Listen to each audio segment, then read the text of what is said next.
This message comes from Edward Jones, where they believe rich is about taking care of what gives your life meaning. That's why your financial advisor personalizes your plan to help you preserve your progress and create something that lasts. Let's find your rich. Edward Jones, member SIPC. This is Planet Money from NPR.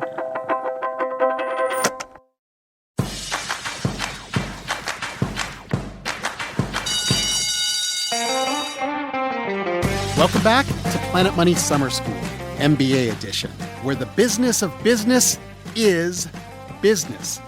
I'm Robert Smith. With today's lesson, number 4, you are halfway to your totally free, barely adequate MBA degree. If you listen to all 8 episodes and pass a short test at the end, we'll send you an electronic pseudo-diploma, appropriate for printing, framing, and generally just showing off with.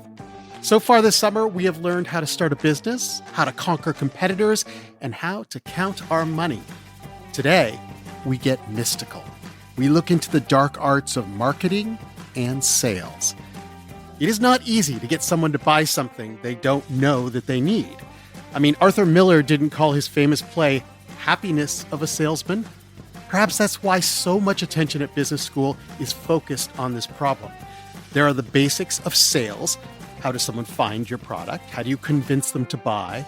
But sales is just one small part of the bigger world of marketing, creating brands, creating desires. It's easy to sell one pair of shoes to a barefoot man, but selling someone their 23rd pair of sneakers, well, that takes marketing. Teaching our class today is a professor of marketing at the legendary Wharton School at the University of Pennsylvania. Barbara Kahn, thank you for being with us. Yeah, it's my pleasure. So I feel like marketing is one of these things that the word is always around. People are always saying, Robert, you got to market yourself better. But what does it actually mean from a business perspective, marketing?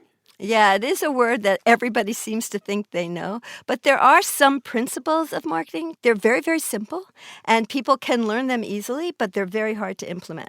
And I would say the very first principle, the thing that defines marketing, is the principle of customer value.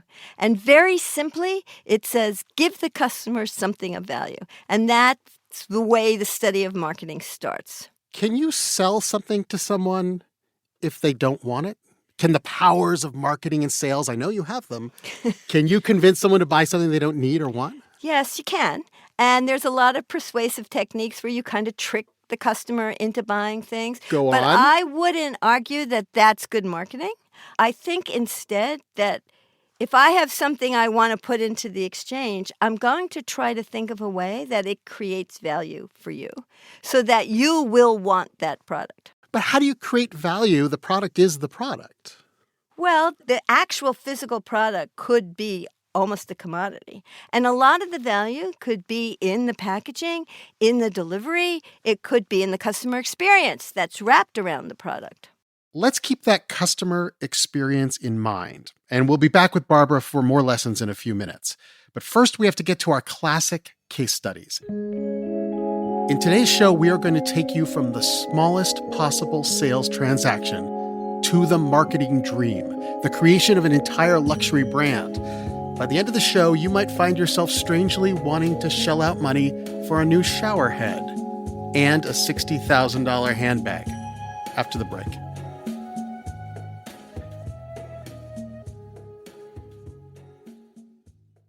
Support for this podcast and for Planet Money Summer School comes from Capital One. With no fees or minimums on checking accounts, it's no wonder the Capital One bank guy is passionate about banking with Capital One. If he were here, he wouldn't just tell you about no fees or minimums. He'd also talk about how Capital One cafes are open 7 days a week to handle your banking needs. It's pretty much all he talks about, in a good way. What's in your wallet? Terms apply. See CapitalOne.com/bank. Capital One N.A., member FDIC.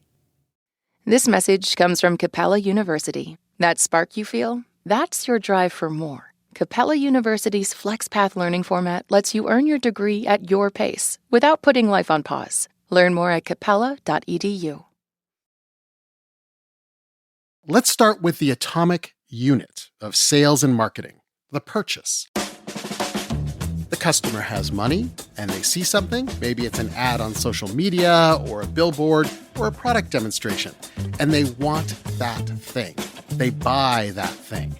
Now, as a business person, how do you make that wanting and buying happen?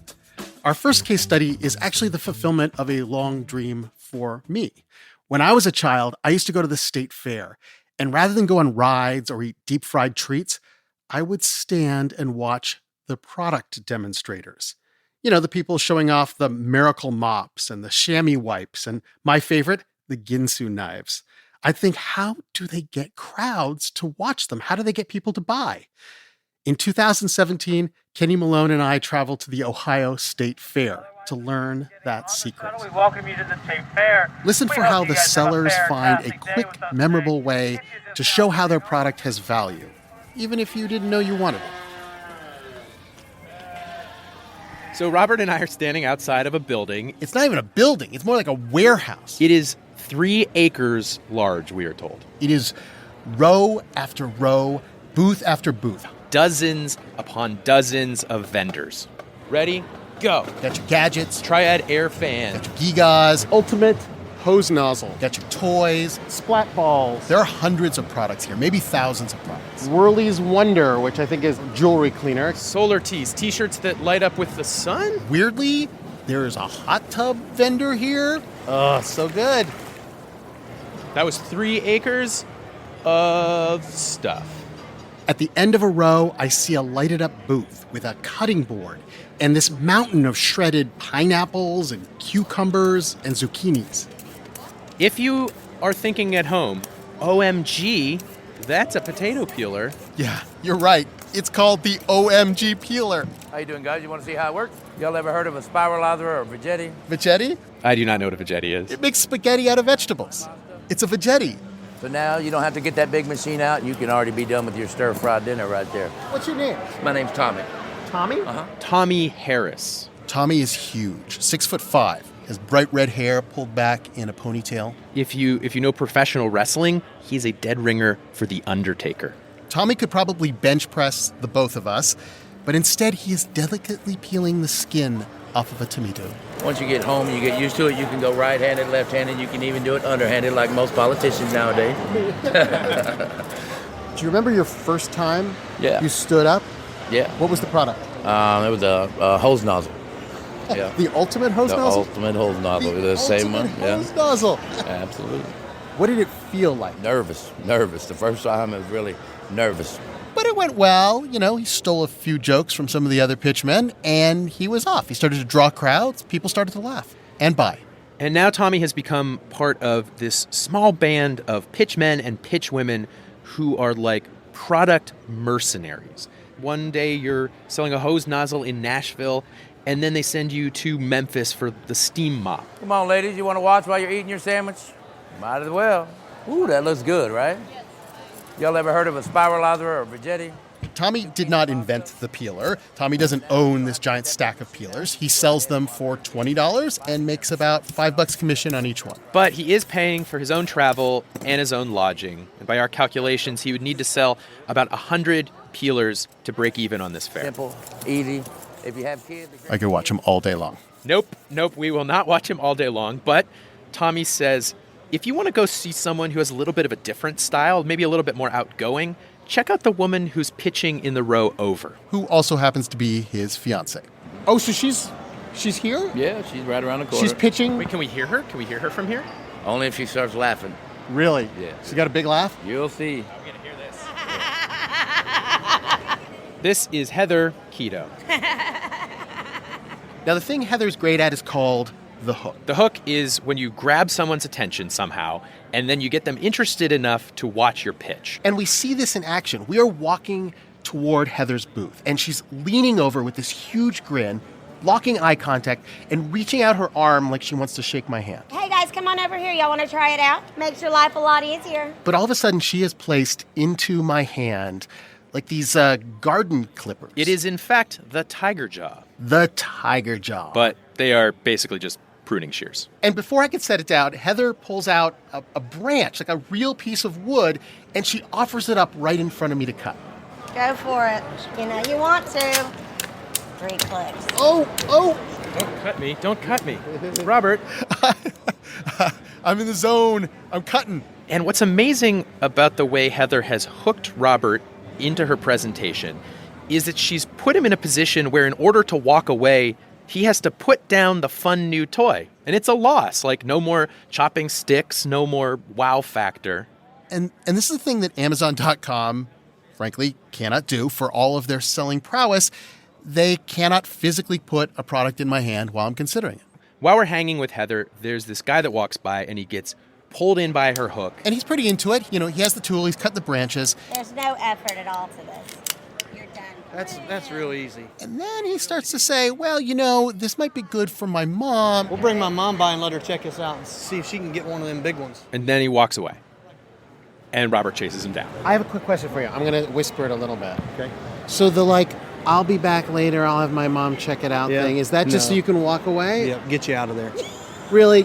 I don't want to make her mad and upset the lady, you know? Yeah. Heather has a name for these people.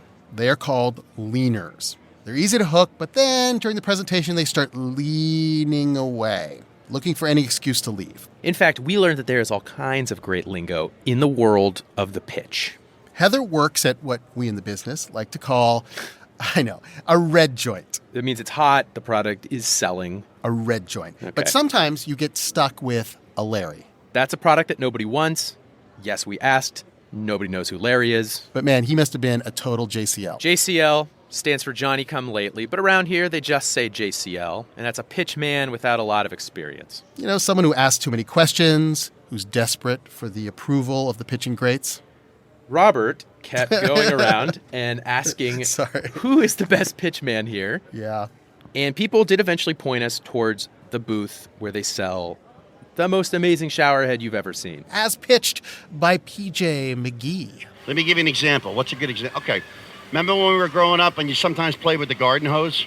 And you really wanted to shoot that kid across the street with the hose. What did you do? You held your thumb over the nozzle. Put your thumb on the hose. That's your first restrictor valve. All we did with this was designed it with 100 thumbs on 100 hoses pointing down. Now, PJ's been doing this longer than anyone else we met at the fair. He sold everything to everyone. The most insulting thing we hear is when someone says you're a natural-born salesman. Well, screw you. I spent a lot of time and effort and a lot of energy to learn how to do this properly. And so we saved for PJ the hardest question a pitchman faces. You've hooked in your crowd, but some of them are starting to look like they're leaners. How do you close the deal? What's your best close move? The best close? The best close is asking for the money. I'll ask you 3 questions. Is this product better than the one you have now? Usually they say yeah. And then I always ask them this defensively, and I'll always back up and put my palms up. If you bought this today, would you use it? I mean, not everybody needs a new shower head. Okay. You cannot see this, but at this point, PJ McGee has stepped back from the customer. His hands are up, like he's being robbed. And he, as if he's saying, oh no, did I cross a line or something? My instinct is like, no, you're fine. I like you. Keep going. Please, take my money. Oh, please. So good. And then PJ McGee has you. You want to use debit, credit, or cash? Biggest problem with salespeople. 95% of new salespeople are afraid to ask for the money. They think it's rude. Get into another business. Nobody goes to the fair to buy a shower head, but PJ McGee has already sold 10 of them just today. They cost $100. I know. And if I wasn't traveling with a backpack, I might have bought 2. You used to be a rational economics reporter when we flew to the fair. I know. And I do have a theory about this. Everything here is a sensory overload. Every decision made at the fair is a decision made on pure emotion. And my theory is that this sensory experience at the fair creates an urgent need in you. It creates a need that you want something now. And then all of these people here, they sell you the thing that fulfills the need. They bring you from desire to satisfaction in under a minute. So if you can't peel a potato, you probably shouldn't drive a car. Stay away from cliffs. Watch out for lightning outside. Now, go backwards and forward. Before we left the fair, we went back to Tommy's booth. We had learned how to hook in customers, solve their problems, and close the deal. How hard could it be? Tommy let me pick up a peeler. Do you like food? Do you eat food? Do you prepare food? I can do food for you. Look at this thing. it is super hard to peel and talk at the same time. We're all eating healthy these days, right? I mean, believe me, I love pasta more than anybody, but I have no hook. I have no clothes. I can't even remember what kind of peeler Tommy called it. So that's why we have this wonderful spiral cutting spiralizer. Robert's enthusiasm does pull people over to the booth. It was exciting. It was totally exciting. But once real customers showed up, Tommy smoothly takes the peeler out of Robert's hand and takes over. So you got the spiralizer noodles, so you're vegetic.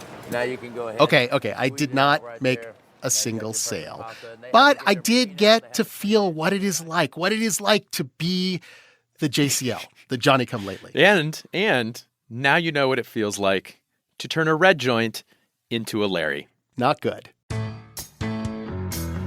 6 years later, I am still not over the embarrassment. I clearly need our professor, Barbara Kahn, to teach me more sales and marketing. After the break, she'll show us how the state fair lessons can be applied to any product.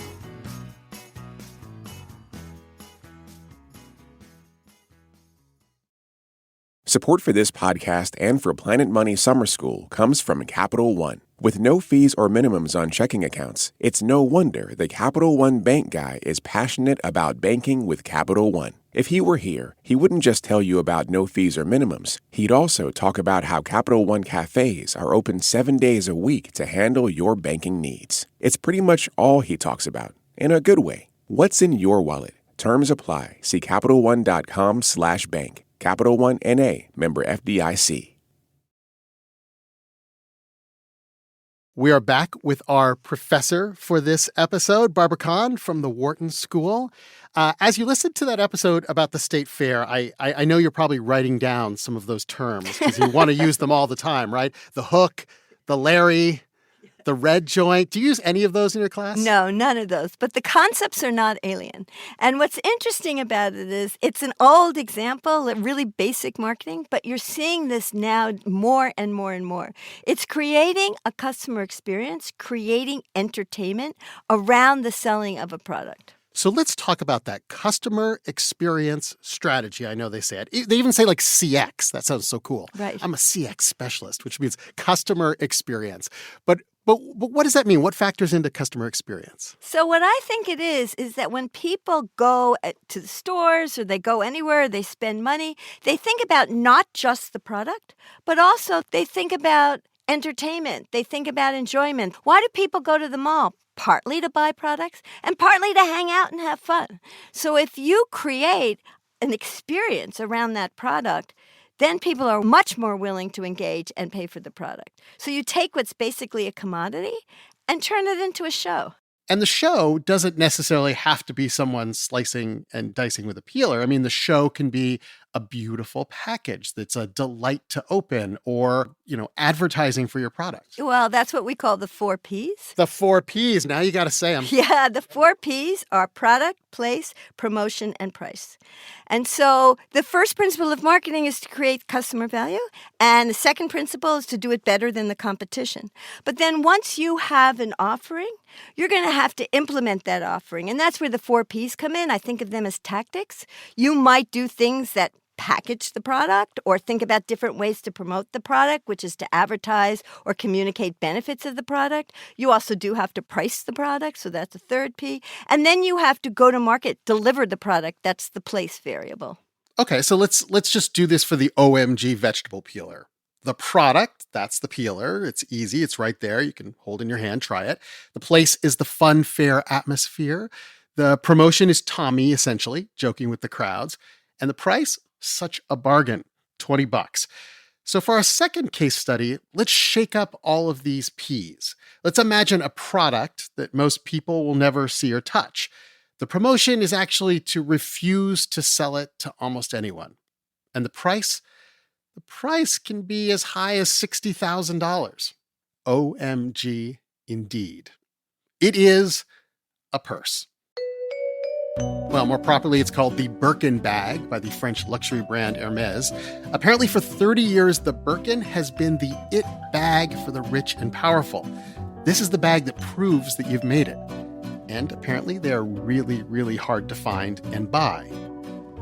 In 2015, our very own Stacey Vanek Smith and Sindhu Gnanasambandan went on a hunt for one. Listen for how luxury brands have to create a different sort of emotional need in their customers. Wednesday Martin, Wednesday's her first name, can remember the exact moment she started wanting a Birkin bag. It was right after she moved to the Upper East Side. It's one of the wealthiest neighborhoods in New York. And she was walking down the sidewalk, and she saw this very well-dressed woman walking towards her. And we were the only people on the sidewalk. And as she walked toward me, rather than keeping to the right, she was slowly but surely walking sort of at me so that I had to move further and further to the right. And I was ceding more and more sidewalk territory to her until finally I found myself stopping right up against this garbage can that she had sort of walked me into. Then she brushed right by me with her handbag. That was a dominance display. And that woman used her handbag to do it. She's pretty sure it was a Birkin bag. They're a very simple, boxy handbag, kind of on the larger side, and they have a padlock on the clasp. And when this happened, Wednesday did not think, oh my gosh, women in this neighborhood are crazy, I need to move. She thought, I need one of those bags. That was the moment when I realized that handbags are really important in New York. And if I want to play ball on the Upper East Side, I better stop walking around with this white plastic bag with a couple of bananas in it. I better saddle up. Wanting to buy a Birkin bag? That's the easy part. Even having the money isn't the really hard part. Finding one to buy? That is tricky, even for professionals. Michael Tonello ran into this. He had a business buying and selling luxury goods. And one day, one of his customers came in and said, hey, can you get me one of those Birkin bags? I started asking for Birkin bags, but they quickly told me that they didn't have them. And I couldn't figure out why it was that Hermes didn't have any Birkin bags if it was, a bag that Hermes made and sold. Michael started talking to other people who were trying to buy Birkins, and they were all being told the same thing. We are sold out. But we can put you on a waiting list. Anywhere from 2 years to 4 years waiting list. At one point, they were saying that there was a waiting list to get on the waiting list. And it just all seemed kind of crazy to me. If you got a bag that people are willing to pay tens of thousands of dollars for, why won't you sell it to them? Hermes has an explanation. It says these bags take a really long time to make. They just can't keep up with demand. First of all, some of them are made out of these very exotic leathers like crocodile and ostrich, and Birkin bags are hand-sewn by select artisans in the south of France. Hermes says that is why they are always sold out. I ran this by Josh Weltman. He's worked in advertising for years. He was one of the producers of the show Mad Men. They're like, listen, these are totally handmade. It takes 12 hours to make one. People have to apprentice for years in order to get to the level where they can make a Birkin bag. Like, this product is special. No. I'm sorry, it's not. Josh says that if Hermes wanted to make more bags, they totally could. They've had 30 years to train those select artisans. He says the reason for the extreme scarcity of the Birkin bag has nothing to do with how it's made. It's part of the marketing. Josh says the whole idea of a luxury good is something that not everyone has. And there are a couple of ways you can make sure that not everyone has your product. You can jack up the price. A lot of companies do this. Fancy watch companies, luxury car companies, of course, the Birkin bag. But Hermes has gone a step further. They don't just charge a lot for the Birkin bag. They make sure that not everybody can get one. They have made Birkin bags really hard to buy. And you have to go through all these weird rituals to get your hands on one. But Wednesday Martin, our Upper East Sider, was determined to join the Birkin Club. So she consulted an expert. It was her friend's mom who owned a Birkin. Actually, she owned several Birkins. And her friend's mom called a salesperson she knew at Hermes and, quote, effected an introduction. She told Wednesday to send her husband to the Hermes store to introduce himself to the salesperson. Apparently, Wednesday would have a better shot at a Birkin if her husband said he wanted to buy it for her as a gift. He had to show up in person and meet this lovely saleswoman who said, I hope you'll understand. We'll have to wait. Even Wednesday, from the right neighborhood with the right connections, doing everything right, even she couldn't get a bag. And this goes beyond scarcity. Where most stores try to make you feel welcome, try to make you feel special, Hermès' strategy seems to be to reject and humiliate. Josh Weltman, the advertiser, says that is intentional. They play hard to get. That's how they seduce you. It almost sounds like they're kind of like humiliating. They haze you. It's a hazing process. Hazing doesn't create resentment? No, it creates a bond once you're in. It makes you feel that you're worthy. It gives you identity. I mean, think about this. Hermès has created a $60,000 purse. And instead of convincing you why on earth you should pay that crazy amount for a Birkin bag, Hermès has people trying to convince them to let them buy one. Please let me spend $60,000 at your store. And this may just sound like this insane marketing tactic used on insane people who have way too much money. But Josh says that you can actually find this tactic everywhere. The basic example is nightclubs, like when they have that big line out front. And Josh says elite colleges do the same thing.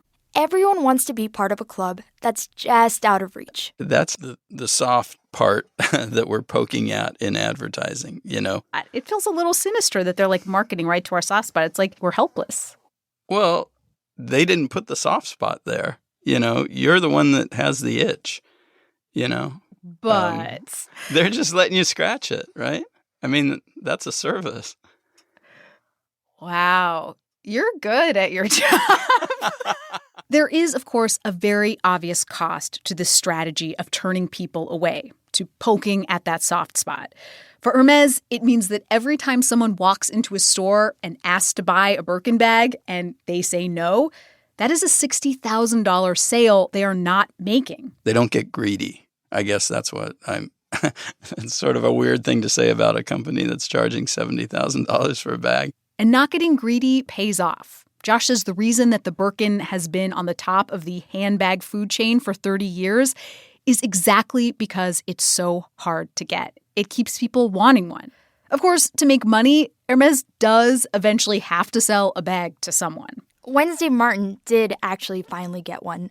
In this totally random way. Her husband was on this business trip in Japan, and he saw an Hermès store. So he went in and asked, "Do you have a Birkin bag?" They said, "No, sorry, we're out." He said, "I need one." They said, "No, we're out." And he said, "No, I need one." After they told him a few times that they couldn't do that, and he insisted a few times that, in fact, they could and he wanted them to, they must have just thought, this man is so rude and this is so awkward. The best way to get him out of here might be to just let him buy one of these. So they produced a bag. Do you mind it? Can we see your bag? So I've actually never seen one. I mean, I'm sure I've seen them around. This felt kind of momentous. That is the genius of Hermès. Even just seeing a Birkin bag feels like a big deal. It's very clean lines, very simple, very plain, really. It's very plain and simple and understated. I mean, if I just saw this on the street and I didn't know what a special bag it was, I wouldn't look at it twice. Okay, so here's the truth. That bag is so underwhelming. It is aggressively underwhelming. It's ugly and boxy, and the leather doesn't even seem that nice. But as I was looking at it, I caught myself trying to see how special it was. I kept thinking, people pay $60,000 for this bag. This is a special bag. If I can't see that, I have the problem. Can I touch it? Yeah, touch it. I feel like it's almost like a religious. I feel like there really is some weird aura about it. This is really embarrassing to listen to right now.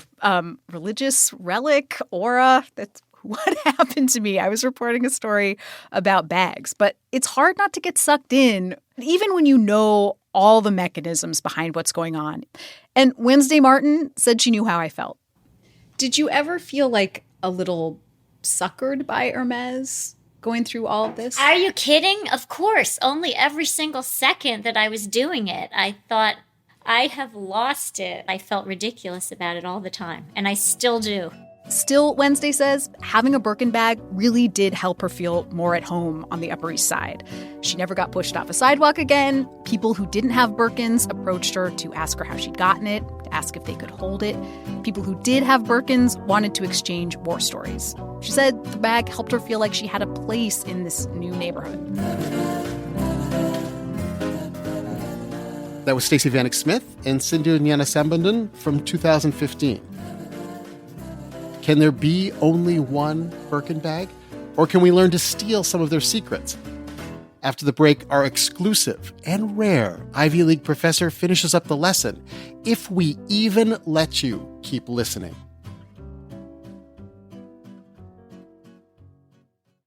Support for this podcast and for Planet Money Summer School comes from Capital One. With no fees or minimums on checking accounts, it's no wonder the Capital One bank guy is passionate about banking with Capital One. If he were here, he wouldn't just tell you about no fees or minimums. He'd also talk about how Capital One cafes are open 7 days a week to handle your banking needs. It's pretty much all he talks about, in a good way. What's in your wallet? Terms apply. See CapitalOne.com/bank. Capital One N.A., member FDIC. We're back with our marketing professor, Barbara Kahn. I sort of understand the tricks to sell a normal product. Focus on solving a problem for the customer, show how your product is better than the competitor's, decent price. But is luxury this whole different world?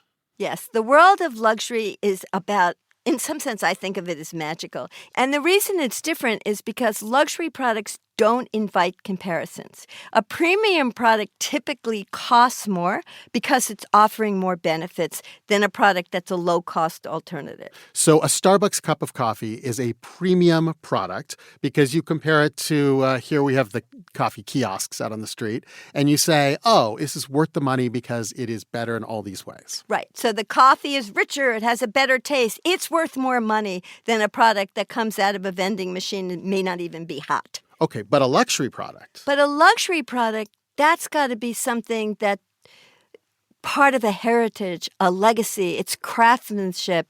You can't make a comparison. It's like you can't put a price tag on a Picasso. It's just something that's in a world of its own. When you started to talk about that, your voice changed. It became almost ethereal. Yes. It's aspirational.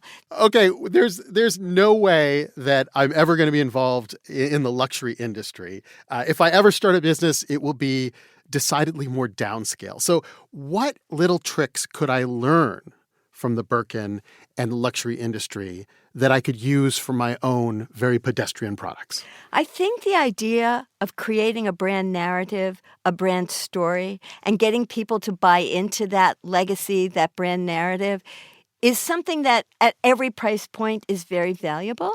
And it creates this loyalty and creates this lifetime value of the customer over time because they become part of that branded experience. So even at much lower price points, there are ways to use the value of branding that the luxury companies do, create luxury experiences, create luxury brands. You can do that at lower price points and create customer loyalty, which in the end is something you should really go for in a good marketing strategy. Barbara Kahn teaches marketing at the Wharton School at the University of Pennsylvania. Thanks so much for being our professor today. Yeah, it was really fun. Thank you for having me. It is not summer school without a little homework. But don't worry, you can do this with your eyes closed, hopefully on a beach. We asked you in the very first episode to think of a business idea that would make someone's life easier. And thanks to those of you who have sent in your amazing plans, we got pitched a product that might just make going to the bathroom a little less embarrassing and something special for your pet. On our final graduation episode at the end of August, we will hear the best of your pitches and let our professors give you a little feedback. It's like Shark Tank, but filled with love and support. Guppy Tank. Email planetmoney@npr.org and put Summer School Pitch in the subject line. Don't forget to think about the 4 P's of marketing. Let me back off the mic a little bit so I don't pop my P's. Product, place, promotion, and price. What are you selling? Where are you selling it? How will people know about it? And how much will it cost? And think of a young Robert captivated at the state fair when you think about CX, which is a cool vocabulary word for customer experience, CX. A product isn't a thing, it's a problem solver. It's a fun adventure. It's a luxury marker of who we are. Next week, we boldly go where no business has gone before, the cutting edge of technology. Our summer school series is produced by Max Friedman. Our project manager is Julia Carney. This episode was edited by Sally Helm and engineered by Josephine Neonai. The show is fact-checked by Sierra Juarez. Planet Money's executive producer is Alex Goldmark. I'm Robert Smith. This is NPR. Thanks for listening.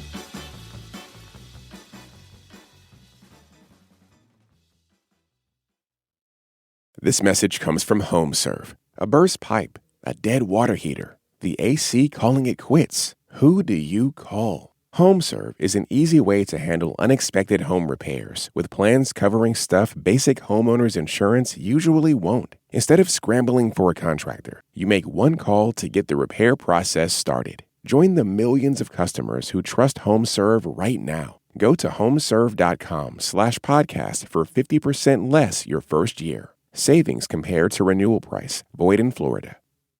This message comes from Capella University. That spark you feel? That's your drive for more. Capella University's FlexPath learning format lets you earn your degree at your pace without putting life on pause. Learn more at capella.edu.